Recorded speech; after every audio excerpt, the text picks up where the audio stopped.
बेच के, हमारे मिनरल्स और कोल को बेच के, हमारे संसाधनों को इन प्राइवेट सेक्टर को देके उन अडानीज और अंबानीज को मोटा करने के लिए पैसा है और आम जनमानस के लिए पैसा नहीं है। इसलिए इस स्थिति को हम जो झेल रहे हैं, ऐसी स्थिति में हम ये देख रहे हैं। लास्ट ईयर क्राइम ब्यूरो ने आंकड़ा दिया। मैं ज्यादा बात सरकारी आंकड़ों से करना चाहती हूँ क्योंकि सरकार झूठी है, आंकड़े इन्फ्लेट करती है, लेकिन कुछ आंकड़े जो सच्चाई बताते हैं उनको छुपा देती है, वो पता नहीं लगने देती। इनके क्राइम ब्यूरो ने रिपोर्ट दिया, पहले तो किसान आत्महत्या करते थे, उसकी परसेंटेज बताई। अब ये समझ में आया कि जो दिहाड़ी मजदूर है, कुल आत्महत्या जो हुई उनमें से 25% आत्महत्याएं दिहाड़ीदार मजदूर ने की, जिसको 30 दिन में से शायद 10 दिन भी काम नहीं मिलता होगा, जिसके घर में चूल्हा नहीं जलता होगा, बच्चे को दूध नहीं मिलता होगा, बूढ़े माँ बाप बिना इलाज के मरने की कगार पे खड़े होंगे। हमारे देश का दिहाड़ी मजदूर जान ले रहा है अपनी। उसी क्राइम ब्यूरो ने यह रिपोर्ट दिया कि बेरोजगारी की हालत से परेशान युवा, एम्प्लॉयमेंट नहीं मिल रहा है तो अनएम्प्लॉयमेंट के चलते हुए, बेकारी के चलते हुए आत्महत्याएं कर रहे हैं, वो बढ़ रहा है। पढ़ा लिखा नौजवान, महिला या पुरुष, रोजगार नहीं है और मर रहे हैं। और उसके साथ साथ आप और हम रोज अखबारों में पढ़ते हैं, बच्चों के ऊपर इतना प्रेशर है, माँ बाप उनको कोटा भेज रहे हैं, पहले बठिंडा भेजते थे, अब कोटा भेजते हैं। वो 16 साल का बच्चा, 15 साल का बच्चा, 17 साल का बच्चा, जाओ तुम तैयारी करो, IAS बनो, IPS बनो, ICS बनो, इंजीनियर बनो, डॉक्टर बनो, जाओ, और कोई रास्ता नहीं है। वो बच्चे 15 साल, 16 साल, 17 साल वाले अंडर प्रेशर, हर रोज सुसाइड की खबर आती है। जिन मिडिल क्लास परिवारों ने अपने बच्चों को पाल पोस करके, पढ़ करके वो कुछ बने, उसका सपना लेके उन पे प्रेशर डाल रहे हैं, वो बच्चे भी मर रहे। तो देश की हालत मिस्टर नरेंद्र मोदी के इस राज के अंदर बहुत पतली कर दी गई है। इसलिए आर्थिक व्यवस्था बहुत भयावह है, गैर बराबरी बहुत ज्यादा हो गई है। और उसी में हिंदुस्तान के जो सबसे ज्यादा अमीर है, आप इमेजिन कर सकते हैं, अंदाजा लगा सकते हैं कि वो यूरोप के अमीरों से ज्यादा अमीर है। क्या आप ये अंदाजा लगा सकते हैं कि जो हिंदुस्तान के गरीब है, वो मडगास्कर जैसे छोटे देश और जिन देशों को कहा जाता है कि ये तो बहुत ही अति पिछड़े हैं, उनके गरीबों से भी ज्यादा गरीब है जो हमारे देश के गरीब है। इसके साथ साथ पिछले 10 साल के भीतर में गरीबों की गिनती बढ़ गई है, कुपोषण बढ़ गया है। 80 करोड़ हिंदुस्तानियों को राशन खिलाने की बात करने वाले नरेंद्र मोदी की फाइनेंस मिनिस्टर खुद बोलती है कि 10 करोड़ को तो हम राशन कार्ड नहीं दे पाए जो इस 80 करोड़ का हिस्सा है। वो भी कितनों को मिल रहा है, कितनों को नहीं, वो अलग बात है, लेकिन वो देश की सच्चाई बताता है कि 80 करोड़ लोग सिर्फ खाने को पाने के लिए मोहताज है, और नरेंद्र मोदी बोलते हैं कि मैंने देश को बहुत आगे बढ़ा दिया। मिस्टर मोदी, ये कंट्राडिक्शन नहीं चलेगा। और इसलिए हम ये कहना चाहते हैं कि इसके साथ साथ राशन व्यवस्था को इन्होंने सर्वव्यापी थी, यूनिवर्सल थी। आप और हम भी राशन कार्ड रखते थे, पर हम में से बहुत सारे लोग राशन लेने नहीं जाते थे। अपनी गली के रिक्शा वाले को, हमारी डोमेस्टिक मेट को, किसी भी गरीब गुरबा को कहते थे, देखो हमें आवश्यकता नहीं है, तुम्हारा परिवार है, तुम्हारे को राशन पे पूरा नहीं पड़ता, हमारा राशन कार्ड ले जाओ, तुम इस पे भी ले आओ। यूनिवर्सल था, लेकिन हर कोई इस्तेमाल नहीं करता था। जिसको जरूरत थी वो करता था। इन्होंने उस यूनिवर्सल कार्ड को खत्म किया, पब्लिक डिस्ट्रीब्यूशन सिस्टम तबाह किया, उसकी सिलेक्शन कर दी, उसको छोटे दायरे में कर दिया, और अब उसमें से बहुत सारे लोग जिनको जायज राशन कार्ड मिलने चाहिए वो भी नहीं मिलते। पूरा का पूरा FCI का सिस्टम तबाह करने की कोशिश की गई। प्राइवेट साइलोज खोले गए और उसमें अडानी और अंबानी अनाज खरीद करके भर सके, इस तरीके का इंतजाम करने की कोशिश की गई। इस देश के अंदर जितना कुछ निर्मित किया गया, बड़े शौक से बोलते हैं प्राइम मिनिस्टर, कुछ नहीं हुआ 70 साल में। यस मिस्टर नरेंद्र मोदी, ऐसा कुछ नहीं हुआ 70 साल में जो आप कर रहे हो। आप लोगों की आवाज दबा रहे हो, आप ट्रेड यूनियंस को कुचलने के लिए 4 लेबर कोड ला रहे हो, आप किसानों की आवाज नहीं सुनते हो, आप यूनिवर्सिटियों की तालाबंदी के लिए नई एजुकेशन पॉलिसी ले आए हो। सही बात है, जो 70 साल में नहीं होता था वो हो रहा है। पूरा का पूरा मीडिया आपने, आपके कॉर्पोरेट घरानों ने खरीद लिया। उस मीडिया का नाम बदल गया, उसका नाम हो गया गोदी मीडिया और मोदी मीडिया। जिन जर्नलिस्टों ने हिम्मत की बोलने की, उनको निकाल दिया गया बड़े बड़े मीडिया से और कुछ दम घुटने की भावना देखते हुए बाहर निकल आए। अब जब उन्होंने सोशल मीडिया में, यूट्यूब में स्पेस बनाई है सोशल मीडिया ने अपनी, अब उस सोशल मीडिया की आवाज सुनने लगी है जनता। अब उसको कैसे कुचलना है, उसके लिए नया बिल ले आए हैं। ये किसी की आवाज नहीं सुनना चाहते, किन्हीं की मांगों पे एक्शन नहीं करना चाहते, सिर्फ और सिर्फ सत्ता में बने रहना चाहते हैं। चाहे उस सत्ता में बने रहने के लिए संविधान को ही क्यों ना तोड़ना पड़े। देश के लोगों को डराने के लिए हर रोज हिंदू मुसलमान का दंगा कराने का माहौल क्यों ना इनको बनाना पड़े। हर रोज उन बातों को आगे बढ़ाते हैं इनके मंत्री संतरी और इनके नेता, और जब चुनाव आते हैं उसको और गहरा करते हैं। आप और हम भूल गए हैं क्या? लोकसभा चुनाव के दौरान इन्होंने क्या कहा? तुम्हारा मंगलसूत्र छीन के ले जाएंगे, मुसलमानों को दे देंगे, तुम्हारे घर की टूटी खोल के ले जाएंगे, तुम्हारी भैंस खोल के ले जाएंगे। ये क्या है? एक प्राइम मिनिस्टर का लेवल है बोलने का? एक के बाद एक इन लोगों की स्टेटमेंट्स जो है, इतनी हजारों वर्षों की हमारी जो सांझी विरासत है, हमारी जो गंगा जमुनी तहजीब है, हमारा जो आपस में एक साथ रहना उठना बैठना है, हमारी विभिन्नताएं हैं भाषाओं की, हमारे पहरावे की, हमारे खान पान की, हमारे धार्मिक तौर तरीकों की, आप उसको सबको खत्म करना चाहते हैं। इन्होंने केवल कुर्सी पे बैठ के हिंदुस्तान के संविधान को ही चुनौती नहीं दी है, हजारों वर्षों की जो हमारी सिविलाइजेशन है, सिंधु घाटी की सभ्यता, यह पूरी की पूरी जो फैली है, इन्होंने उसको चुनौती दी है। इसलिए हम आपसे कहना चाहते हैं, हमारी मांगे हर सेक्शन की हैं, उन मांगों पे हम सड़कों पे आएंगे, उसके लिए हम लड़ेंगे, हड़तालों के दौर में जाएंगे, लेकिन वो सब हमारा सपना तभी पूरा रहेगा और हो पाएगा अगर हमारा भारत देश एक सांझी संस्कृति के जरिए से, इस संविधान की भावना के हिसाब से, देश के आजादी के आंदोलन की दिशा के हिसाब से, ये भाईचारे के तौर तरीके से ये मुल्क आगे चलेगा। जब हमारे संविधान ने हमें इजाजत दी है, मुझे जिस धर्म को मानना है मैं मानूं, लेकिन मुझे दूसरे धर्म के खिलाफ नफरत नहीं फैलानी है, ये हमारा संविधान कहता है। और इसलिए हम समझते हैं, हम हिंदू हो कि मुसलमान हो, सिख हो, ईसाई हो कि बौद्ध हो कि जैनी हो कि पारसी हो कि ज़ोरोस्ट्रियन हो, हम अपने अपने घर पे अपने धर्म को मानते हैं। लेकिन जब हम एक साथ होके, हम कर्मचारी होके, हम किसान होके, हम मजदूर होके, हम शिक्षक होके, हम विद्यार्थी होके अपनी मांगों के लिए मैदान में उतरते हैं, तो हम हिंदुस्तानी हैं, हम भारतवासी हैं। इसलिए धर्म हमारे आड़े नहीं आता है।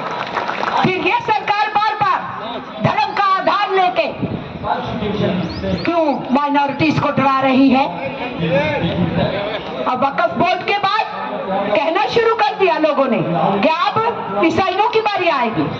पंजाब में कहना शुरू कर दिया कि सिखों को अब कॉर्नर करेंगे। तो करना क्या चाह रही है ये हुकूमत? तो जिन मांगों पे जनता आवाज उठा रही, जो उनकी घर की समस्या है, जो उनकी रोजगार की समस्या है, और रोजगार करते हुए जो उनकी तुम उनके ऊपर ध्यान ना दे करके इस देश को बंटवारा करने की राजनीति में लगे हो। दूसरों को टुकड़े टुकड़े गैंग कहने वाले असल में हिंदुस्तान के टुकड़े टुकड़े करने का इरादा रखते हैं और बार बार फटकार पड़ने के बावजूद भी इनको समझ नहीं आती। तमिलनाडु से लोग आए हैं, मालूम है कि वहां का गवर्नर कैसे व्यवहार कर रहा था और सुप्रीम कोर्ट को उस गवर्नर को लताड़ना पड़ा। इसलिए बहुत सारी जगहों के ऊपर ये सिचुएशन आ रहा है कि ये राज्यों में गवर्नर और राज्य सरकार को आपस में भिड़ाने में लग जाते। ये सिचुएशन भी हम बहुत सारी जगह पे देख रहे हैं। इसलिए हमारा ये आपसे कहना है कि हमारा जो ट्रेड यूनियन आंदोलन है वो ट्रेड यूनियन आंदोलन इस तरीके की धक्के बातों से दूर रहता है। हम श्रमिक हैं, हम कर्मचारी हैं, हम इन जो छोटे अदारे हैं इस तरीके की जो संकीर्णता की बातें हैं उससे हम अपने ट्रेड यूनियन आंदोलन को दूर रखते हैं। इसी के साथ साथ मैं आपसे बताना चाहती हूँ, आप ट्रेड यूनियन आंदोलन का पार्ट हो, आपको यूनियनिस्ट होने के लिए फक्र होना चाहिए, प्राइड होना चाहिए। इसलिए भी प्राइड होना चाहिए और हिम्मत होनी चाहिए। सरकार की आंखों में आंख मिला के अपनी बात को कहने की कुव्वत होनी चाहिए। क्यों होनी चाहिए? इसलिए होनी चाहिए क्योंकि हमारे पुरखों ने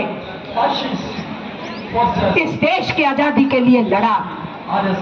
इस देश की ट्रेड यूनियन आंदोलन ने केवल अपने काम के 8 घंटे मांगते हुए लड़ाई नहीं बढ़ाई, केवल अपने न्यूनतम वेतन, काम के स्थान पे सुरक्षा और भविष्य की पेंशन, केवल ये लड़ाई नहीं लड़ी, अंग्रेजों को टक्कर देने का भी काम आपके ट्रेड यूनियन आंदोलन ने किया।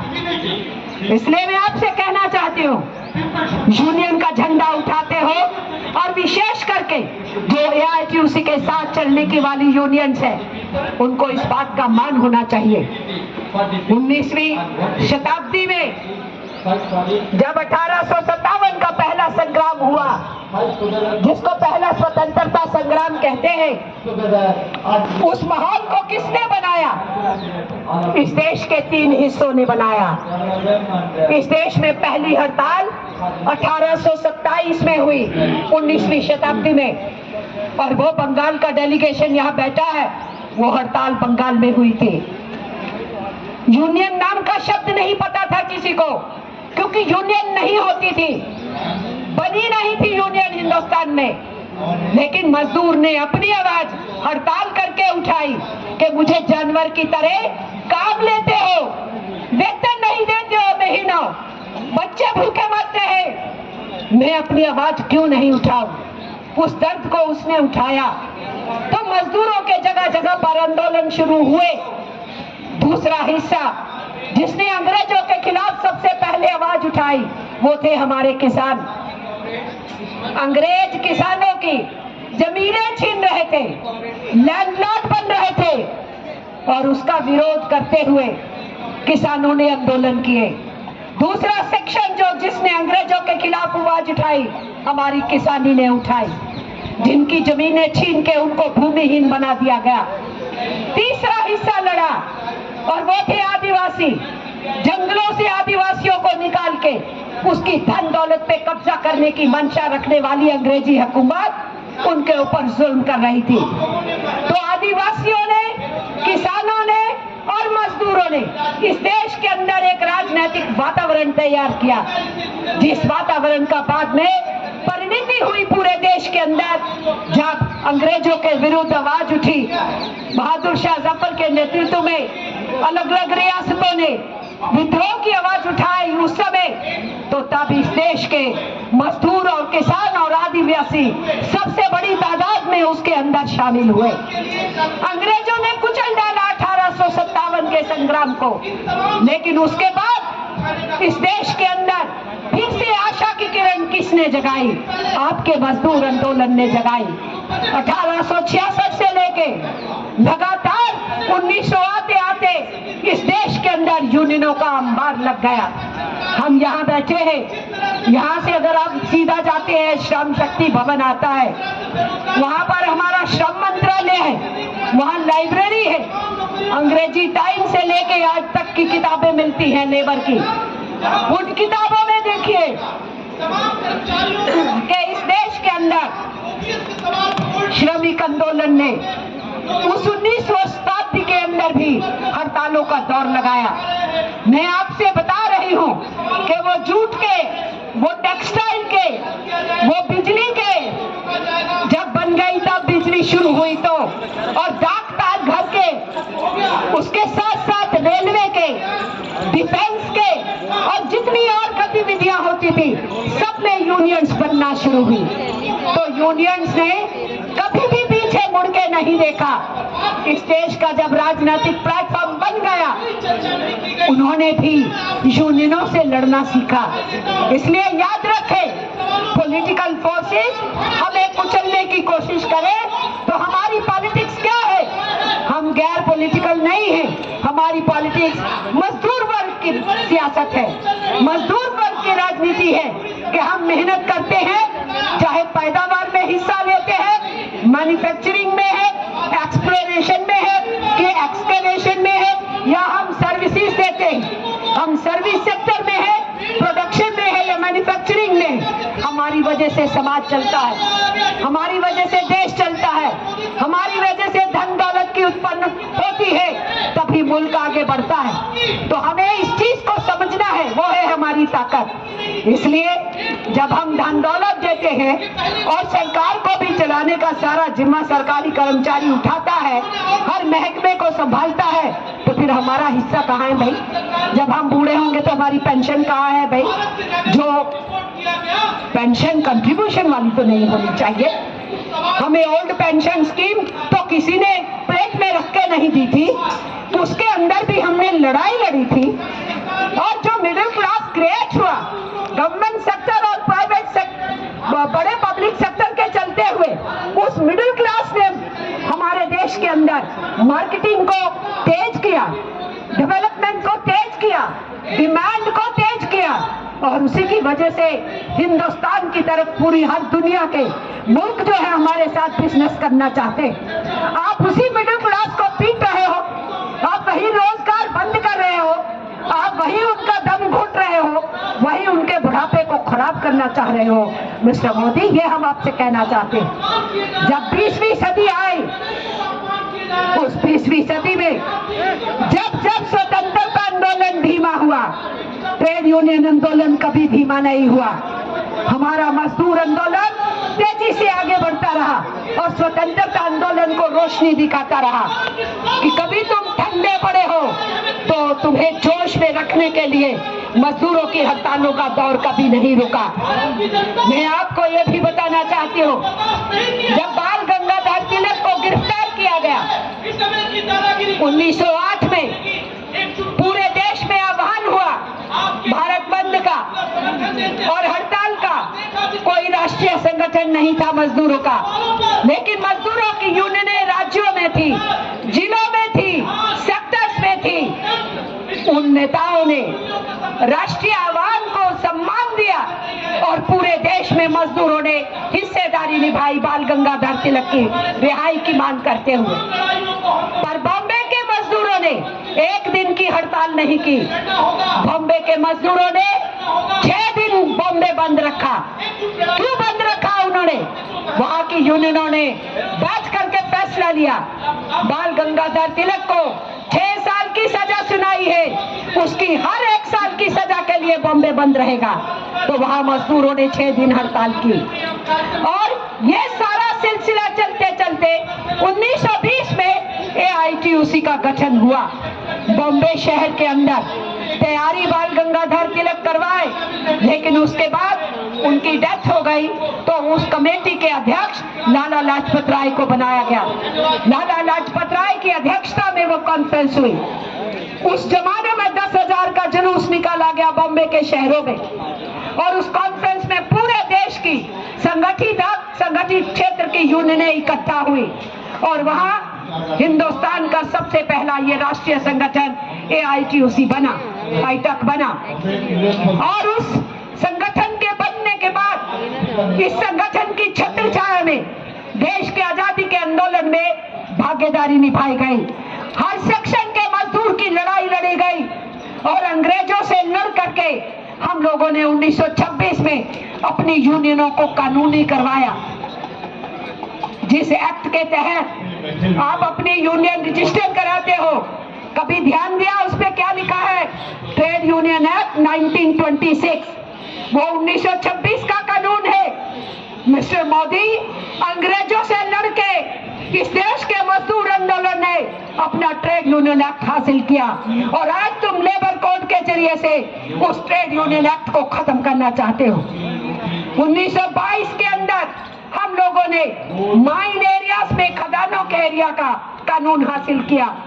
1923 में हमने काम के स्थान पे दुर्घटना हो, कर्मचारी के साथ, मजदूर के साथ, उसके कंपनसेशन का हमने हक ले लिया। 1935 में हम लोगों ने पेमेंट ऑफ मिनिमम वेजेस का कानून ले लिया। हमने 1881 में फैक्ट्री एक्ट ले लिया और 10 बार उसमें अमेंडमेंट्स करवा डाली अंग्रेजी राज के दौरान। तो इस देश का मजदूर अपने लिए भी लड़ रहा था और अपने देश के लिए भी लड़ रहा था। देश के मजदूर ने हमेशा सोचा भारत आजाद होगा तो मेरे को मेरा हिस्सा मिलेगा, मेरे देश के लोगों की गरीबी मुफलिसी खत्म होगी, हर बच्चे को कॉपी किताब मिलेगी, हर काम करने वाले हाथ को काम मिलेगा और काम का पूरा दाम मिलेगा, काम के स्थान पे सुरक्षा मिलेगी और बुढ़ापे में जीने की पेंशन होगी। ये सपना इस देश के मजदूर ने लिया और अंग्रेजों से भिड़े और अपनी मांगों को आगे बढ़ाए और यही हालत किसान की थी। किसान भी लड़ा, उस जमाने में लड़ा और आगे बढ़ा और 1907 में भगत सिंह के चचा अजीत सिंह और लाला लाजपत राय, इनके नेतृत्व में अंग्रेज जो 3 कानून लाए थे खेती पे, इन दोनों के नेतृत्व में इस देश में बहुत बड़ा आंदोलन हुआ और उस जमाने में गीत लिखे गए और उसी समय का वो गीत मशहूर है, पगड़ी संभाल जटा पगड़ी संभाल होए, लुट गया माल तेरा लुट गया माल होए। इस देश के किसान ने लड़ा और हमारे मजदूरों की मांगों के साथ सभी जुड़ना चाहते थे। मिस्टर मोदी, जिस मजदूर आंदोलन को आप हिकारत की नजर से देखते हो, आपको क्या मालूम पढ़ाई लिखाई क्या होती है? आपको क्या मालूम इतिहास का ज्ञान क्या होता है? अगर ऐसा होता तो ये बातें नहीं करनी पड़ती। आज मैं ये कहना चाह रही हूँ साथियों कि इस देश के अंदर केवल फ्रीडम फाइटर लाला लाजपत राय ही केवल अध्यक्ष नहीं हुए AITUC के। 1928 में AITUC की अध्यक्षता पंडित नेहरू के पास थी। पंडित नेहरू के उस पीरियड में AITUC ने साइमन गो बैक का नारा लगाया था और उसी साइमन गो बैक के आंदोलन में लाला लाजपत राय को लाठियों से पीटा गया था, जिससे उनकी मौत हुई थी। उसी अगले साल 1929 में हमारे अध्यक्ष कौन थे? बंगाल के लोग बैठे हैं, वो केवल आपके नहीं है, पूरे देश के हैं, नेताजी सुभाष चंद्र बोस, जिन्होंने कहा तुम मुझे खून दो मैं तुम्हें आजादी दूंगा। वो स्टेट यूनियन के अध्यक्ष थे 1929 में। और वीवी गिरी जो देश के लेबर मिनिस्टर रहे, वाइस प्रेसिडेंट रहे, उसके बाद वो प्रेसिडेंट ऑफ इंडिया रहे, वो भी AITUC के अध्यक्ष रहे। देश के आजादी के आंदोलन को मालूम था ये मजदूर तहरीक अपने लिए लड़ने के साथ साथ समाज के साथ खड़ी होती है, देश को आगे बढ़ाना चाहती है, देश के निर्माण के काम में हिस्सा लेना चाहती है। ये इमेज हमारे मजदूर आंदोलन की थी। आज नरेंद्र मोदी मजदूर आंदोलन के नेताओं को केवल इतना कि वो दिल्ली आना चाहते हैं, प्रदर्शन करना चाहते हैं, आवाज उठाना चाहते हैं, मांग पत्र देना चाहते हैं, आप सारे लीडरों को सेंटर से लेकर स्टेट लीडर्स को हैरास कर रहे हो, उनको फोन कर रहे हो, क्यों आना चाहते हो दिल्ली, कितने लोग आओगे, कैसे आओगे, क्या करोगे, हाथों में क्या होगा? होगा। अभी तो जी डंडा और झंडा ही है और हाथों में क्या होता है। हम तो उस डंडे और झंडे के साथ ही आते हैं, लेकिन जज्बा इतना है कि मुकाबला तो कर सकते हैं हम, मरने के लिए भी तैयार रहते हैं हम। हमारे पुरखों ने गोली भी खाया, लाठी भी खाया, जेलें भी काटी, हड़तालें भी की और कानून भी हासिल किए। और आजाद हिंदुस्तान में भी बिना लड़े हमें कानून नहीं मिले। इंडियन कॉन्स्टिट्यूशन में हमें मिल गया यूनियंस का राइट, हमें मिल गया महिला के मातृत्व लाभ का राइट, हमें मिल गया वहां पर बहुत से और ट्रेड यूनियंस के अपने कामों को चलाने के अधिकार वहां हमें मिले। लेकिन पार्लियामेंट और राज्य परिषदों के अंदर, असेंबलीज के अंदर जो अलग अलग कानून आए वो ट्रेड यूनियन आंदोलन की लड़ाई से आए, वो अपने आप नहीं मिले। इसलिए मैं आपसे कहना चाहती हूँ, आजादी से पहले और आजादी के बाद लड़ करके हमने जो सब कानून हासिल किए, आज हिंदुस्तान की सरकार उन सारे कानूनों के ऊपर पानी फेर रही है, 4 लेबर कोड्स के नाम के ऊपर। इसलिए आपसे मैं ये कहना चाहती हूँ, इस देश के अंदर अंग्रेजों भारत छोड़ो का नारा तो 42 में आया, लेकिन उससे पहले हमें पूरी आजादी चाहिए। ये नारा कहां से उठा? इस देश में उस समय इंडियन नेशनल कांग्रेस के नाम पे प्लेटफॉर्म था, पॉलिटिकल पार्टी नहीं थी वो प्लेटफॉर्म था जिसमें सभी कांग्रेस, कम्युनिस्ट, सोशलिस्ट सभी उस पे काम करते थे। इंडियन नेशनल कांग्रेस ने अभी तक पूरी आजादी का नारा नहीं दिया था, लेकिन आपकी ट्रेड यूनियन ने, आईतक ने झरिया के अंदर अपनी सेकंड कॉन्फ्रेंस जो 1921 में की, उसमें यह प्रस्ताव पास किया कि हिंदुस्तान को पूरी आजादी चाहिए, क्योंकि जलियांवाला बाग कांड में सैकड़ों हिंदुस्तानियों को जनरल डायर के हुक्म से भून दिया गया था। 1919 में हम अप्रैल के महीने में, आज 11 है, वो बैसाखी आने वाली है 13 की। उस बैसाखी वाले मेले के दिन निहत्थे हिंदुस्तानियों को गोलियों से भूना गया था, जहां पर उधम सिंह ने कसम खाई थी कि मैं बदला लूंगा, और इंग्लैंड जाकर के उसने वहां पर अपने बदले को पूरा किया और फांसी के तख्ते पे लटका। उस दौर में 1921 में पूरी आजादी मांगा ट्रेड यूनियन ने, क्योंकि जलियांवाला बाग के कांड के बाद पूरे देश के अंदर असहयोग आंदोलन चला 1920 में महात्मा गांधी जी के नेतृत्व में। हालांकि उन्होंने वो आंदोलन वापस ले लिया कुछ समय के बाद, पर तब अभी वो आंदोलन भी जारी था जब 1921 में AUTUC का सेकंड सम्मेलन हो रहा था। उस सेकंड सम्मेलन के अंदर पूरी आजादी का प्रस्ताव पास किया गया। ये फख्र आपको हासिल है। आप मामूली एक झंडा नहीं थाम रहे हो, आप एक केवल अपना बैनर नहीं लेके चल रहे हो, उस बैनर पे केवल एटक से संबंधित नहीं लिख रहे हो, आपके पीछे वो पूरा सारा इतिहास है। आप उस पूरी विरासत के मालिक हैं, आप उसके उत्तराधिकारी हैं उस विरासत के।